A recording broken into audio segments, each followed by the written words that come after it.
Hello， 我是蠢羊，欢迎收看1分钟的动物国家我留版。这次美国选举，在台湾的网络上，有人将2020台湾要赢的政治口号变成2020川普要赢，甚至写文讨论和比战，而其中又以支持川普的声音占了大多数。甚至英国民调机构 YouGov 的调查显示，台湾是全世界最挺川普的国家。到底为什么台湾黑熊们普遍支持川普呢？这个倾向其实是建立在一个前提上，美国共和党传统上是普遍反共的。有了前提后，还有个很重要的词叫做仇恨值。让我们回顾一下共匪对台湾黑熊做的种种事迹。共匪发动多次台海危机，1995年已故李前总统访美时，还有台湾第一次总统直选。每当赈灾时，日本台湾总是互相捐款打气，共匪却发表各种负面言论。甚至当黑熊为沦血区四川大地震的捐款高达70.5亿元，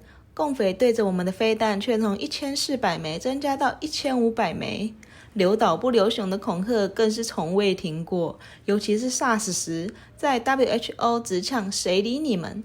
最近更是在斐济咒我外交官，还告我们先动手。长久以来，黑熊心底累积的恐吓值，在最近共匪们更加猖狂的文攻武吓之下，光看川普暴打共匪就超爽，对吧？交代完前提和历史脉络后，我们再回头来看这场美国选举。民主党参选人拜登家族近期爆出各种到中国做生意，由副总统儿子担任收买美国企业掮客身份，还有性招待、收贿等各种让黑熊很有既视感的丑闻，以及打着进步价值却支持暴力抗争，让奉公守法大众心里产生矛盾。但是最重要影响台湾民众倾向的因素还是共产党了。敌人的朋友就是我的敌人，各种民主党亲共的迹象，让被中共打压了数十年的台湾黑熊，在跟自己毫不相关的选举中支持共和党，实在一点都不意外啊！我必须强调，这不是为了统独就抛弃其他价值，是为了守护其他价值而坚持统独。中共是个疯狂政权，要破坏所有现有传统。关于共产党的理念，请看《九评共产党》这本书。